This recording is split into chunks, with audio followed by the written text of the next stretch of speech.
નમસ્કાર મિત્રો, સ્વાગત છે તમારું મારી ચેનલ પર। તો આજે આપણે વાત કરવાના છીએ કે તમારા મોબાઈલને તે કઈ રીતે સાફ કરવો, એટલે કે તમારા મોબાઈલમાં જે ટેમ્પરરી ફાઇલ્સ હોય છે, દાખલા તરીકે તમે કોઈક સાઇટ ઉપર વિઝિટ કરો છો તો એની ટેમ્પરરી ફાઇલ છે તમારા મોબાઈલમાં જમા થતી હોય છે। કોઈક તમે એપ ડાઉનલોડ કરીને પછી તેની અનઇન્સ્ટોલ કરી દીધી હોય છે તો એની પણ ટેમ્પરરી ફાઇલ તમારા મોબાઈલની અંદર જમા થતી હોય છે। તમે ફોટા છે, વિડીયો છે, બધા ડિલીટ કરો છો, પરંતુ એની ટેમ્પરરી ફાઇલ છે તમારા મોબાઈલની અંદર જમા થતી હોય છે। અને આ ફાઇલ જ્યારે વધી જાય છે, તમારું સ્ટોરેજ છે એ ભરાઈ જાય છે, ત્યારે તમારો મોબાઈલ છે એ હેંગ થતો હોય છે।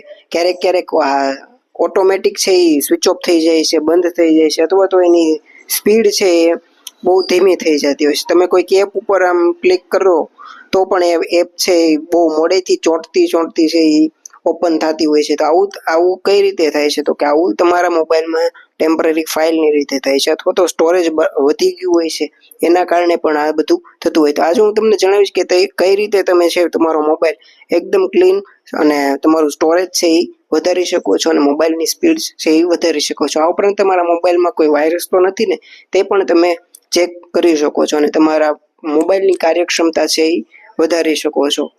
હું જે સેટિંગ તમને અત્યારે હું જણાવીશ તેના વડે એના સેટિંગ કર્યા બાદ તમારો મોબાઈલ છે એકદમ ફાસ્ટ થઈ જશે, ટેમ્પરરી ફાઇલ બધી છે એ રિમૂવ થઈ જશે।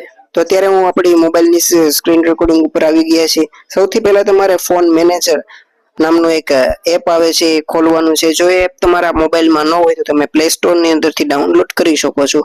અત્યારે મેં ડાઉનલોડ કરેલું જ છે ફોન મેનેજર। તમને અહીંયા લીલા કલરનું જે આઇકન દેખાય છે, એપ દેખાય છે, તેના પર ક્લિક કરવાનું છે।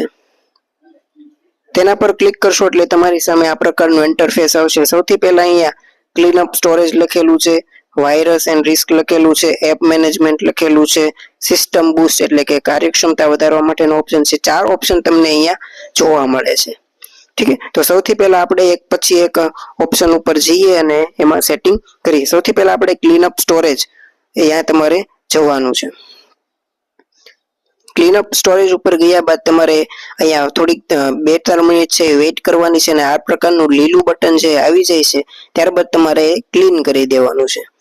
તમે જોઈ શકો છો કે અહીંયા 596 MB જેટલું સ્ટોરેજ છે એ આપણે ક્લીન કરી નાખ્યું છે અને અહીંયા જોઈ શકો છો કે 64 GB સ્ટોરેજમાંથી આપણે 33 GB સ્ટોરેજ છે એ ભરાયેલો છે। બાકીનો 64 માંથી 33 બાદ કરીએ તો એટલો સ્ટોરેજ છે અરાઉન્ડ 30 GB જેટલો સ્ટોરેજ આપણે ખાલી છે, ઠીક છે।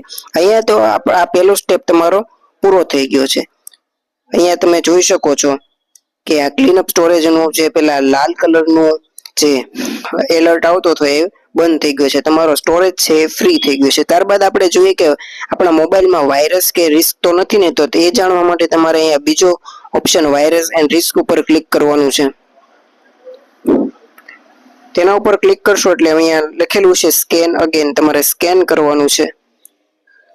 અહીં જ્યાં લગીન 100% ન થાય ત્યાં લગીન તમારે અહીંયા છે એ વેઇટ કરવાની છે। જોઈ શકો છો કે તમારો મોબાઈલ છે વાયરસનો, એમાં કોઈ પણ વાયરસ નથી, અહીંયા સિક્યોર લખેલું આવી જાય છે। તો સિમ્પલી આપણે બીજો સ્ટેપ પણ અહીંયા પૂરો કરી લીધો છે। ત્યારબાદ અહીંયા સિસ્ટમ બૂસ્ટ એ નોર્મલી ઓપ્શન શેનો છે કે સિસ્ટમ બૂસ્ટ ઉપર તમે ક્લિક કરશો એટલે તમારી સામે આ પ્રકારનું ઇન્ટરફેસ છે એ આવશે। અહીંયા તમે જોઈ શકો છો કે તમારા મોબાઈલની કાર્યક્ષમતા કેવી છે, તો અહીંયા ગુડ લખેલું આવે છે, તો એનો મતલબ છે કે સારી છે।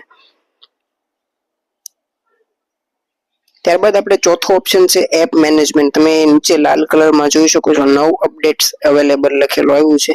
સિમ્પલી તેના પર ક્લિક કરશો એટલે કે આપણા મોબાઈલમાં જેટલી એપ છે એમાંથી કઈ એપ છે એ અપડેટ કરવા માટે અવેલેબલ છે કે જેને અપડેટ કરવાની બાકી હોય છે તે તમારી સામે છે અહીંયા આવી જાય છે। તમે જોઈ શકો છો કે અહીંયા 361 MB છે અપડેટ કરવાનું કે છે। જો તમારા મોબાઈલમાં ડેટા બચ્યો હોય તો તમે અહીંયા છે કે અપડેટ કરી શકો છો।